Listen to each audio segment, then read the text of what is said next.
శ్రీమాత్రే నమః. శివాయ గురవే నమః.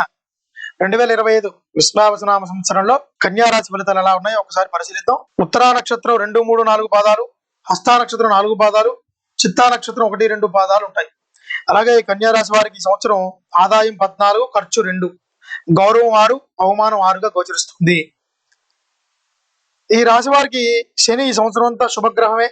రాహు సప్తమంలో ఉండడం, కేతు అంతా జన్మంలో ఉండడం, ద్వాదశంలో ఉండడం వలన మిశ్రమ ఫలితాలు. ఈ రాశి స్త్రీ పురుషులకు విద్యా కళత్రకారకుడైన గురుడు 10లోను మరియు శని బలంగాను అత్యధిక ప్రాముఖ్యతతో కూడిన జీవితాన్ని గడుపుతారు. రాజకీయంగా, ఉద్యోగ, విద్యా, కళ, సాంఘిక రంగాల వారికి మీదే పై చేయన్నట్లుగా ఉంటుంది. చాతుర్యంతో, పట్టుదలతో ఎలాంటి వ్యక్తులనైనా లెక్క చేయరు, సమస్యలు కూడా లెక్క చేయరు. స్త్రీ పురుషాదులు వశం చేసుకొని జీవితం గడుపుతారు. వాహన సుఖం, వివాహాదులు జరగవలసిన వారికి ఆశయాలు తగిన వారితో సంబంధాలు ఏర్పడను. స్త్రీ ప్రభావం మీకు సహకరించను. భార్య ఇష్ట ప్రకారంగా నడుచుకునేది.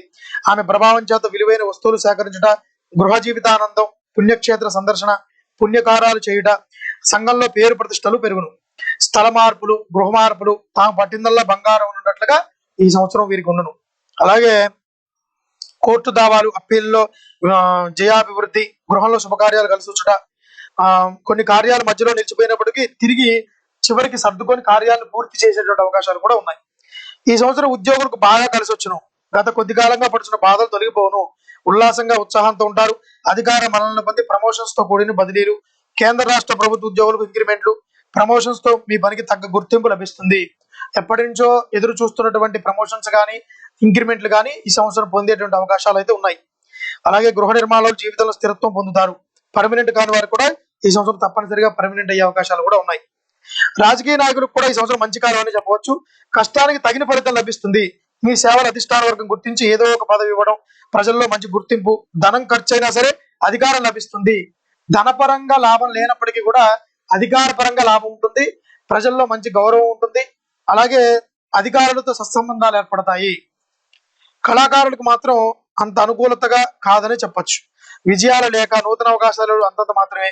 మీకు రావాల్సిన వాటిలో వేరొకరికి వెళ్ళడం, టీవీ, సినీ రంగాల్లో ఉన్న వారికి, గాయని గాయకులకు, టెక్నీషియన్స్ కు, డైరెక్టర్లకు మొదలైన అందరికీ కూడా నూతన అవకాశాలు రాక ఇబ్బందులు తప్పు అని చెప్పొచ్చు. అలాగే మనోధైర్యం కోల్పోయి వివాదాస్పదమైన వాటిల్లో ఇరుక్కుంటారు. కోర్టు కేసులు అయ్యేటువంటి అవకాశాలు ఉన్నాయి. ఇంకా వ్యాపారస్తులకు చూస్తే ఈ సంవత్సరం అనుకూల సమయం అని చెప్పవచ్చు.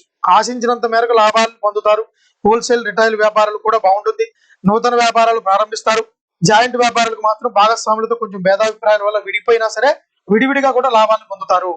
ఫైనాన్స్ వ్యాపారం బాగుంటుంది. పరిశ్రమల వారికి అనుకూలమే. బిల్డింగ్ నిర్మాణంలో ఉన్న వారికి కూడా, కొత్త కాంట్రాక్టర్లకు కూడా చాలా మంచి కాలం అని చెప్పవచ్చు. ఇక విద్యార్థుల విషయానికి వస్తే గురుడు ప్రారంభంలో బలీయంగా ఉండడం వలన తదుపరి 10వ ఇంట ఉండడం వలన చాలా బలంగా ఉంటుంది. జ్ఞాపక శక్తి బాగుంటుంది.